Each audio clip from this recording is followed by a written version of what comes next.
victory is nigh. Can't escape the long reach of justice. Now I have some power to play with. I'm gonna spangle you till you see stars. I'm so excited about the game, which I have to show you. Now, let me tell you why. Firstly, earlier this year, not sure you remember, I reviewed this game, which was Batman 2 DC Superheroes, which greatly expanded the universe of characters you could use. I was playing as Green Lantern, I was playing as Superman, Wonder Woman, The Flash, etc. And I had a blast playing this. So what have LEGO done to really just expand it? Well, they switched allegiances, just for the game, to this, Marvel. Before, it was DC Comics. Now you get to play as all of your favorite Marvel characters. And I'm a huge comic fan, which is why playing this game is like a dream come true. We're talking about 155 characters you can play with.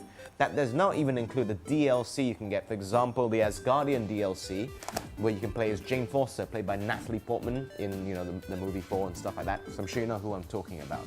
I mean, just the cast is amazing. You're playing as Spider-Man. You start off as Iron Man and the Hulk. Suddenly you're an Avenger. Suddenly you're one of the Fantastic Four. You can play as Aunt May. You can even play as really obsolete and lousy characters such as Howard the Duck. You can even play as Aunt May, who is Peter Parker's aunt. Not sure what she can really do, but it's still fun just to have a little gander around the town with her, the town of Manhattan.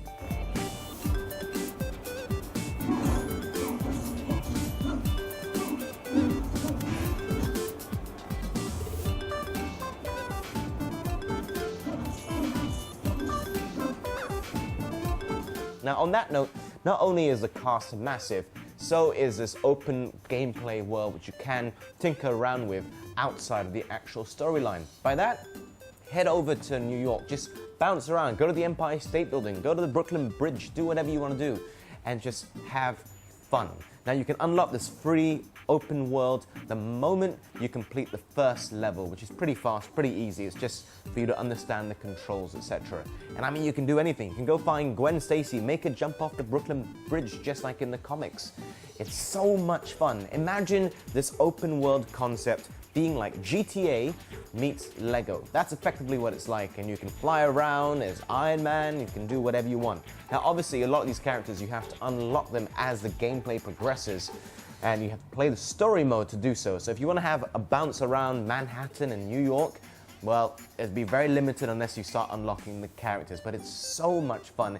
It keeps the gameplay going and going and going, and you keep coming back to the game.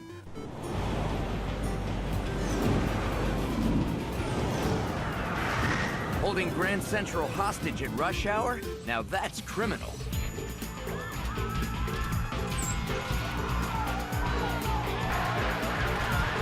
Now, for the story mode, it's not part of an open world. It follows a trajectory, and it's a really fun one.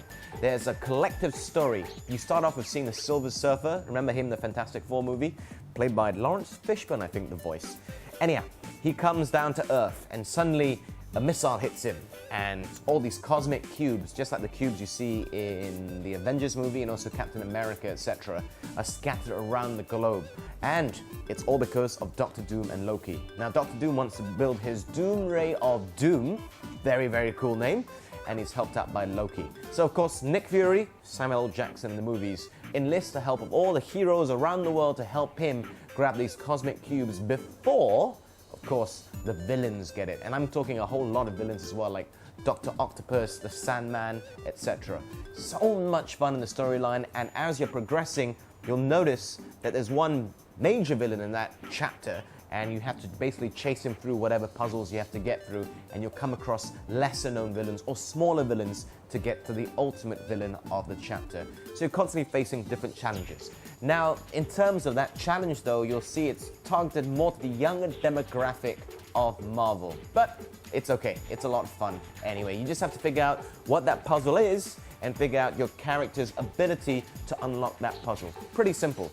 Think of it this way.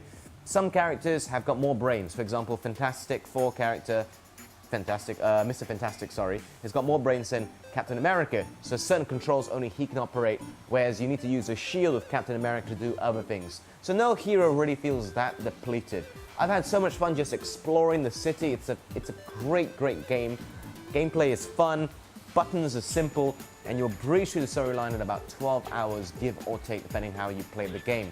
I cannot recommend it more. If you have a friend, it's an easy process to just jump in and jump out, and you just press start to activate that.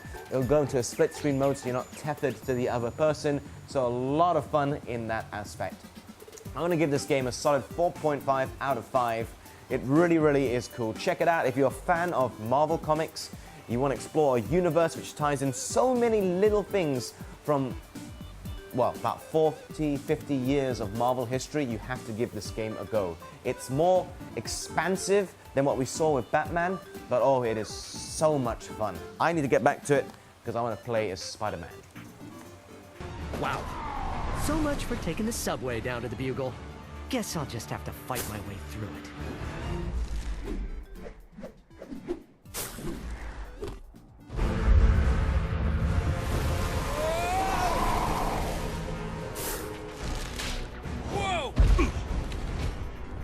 Thanks for swinging by, Spider-Man.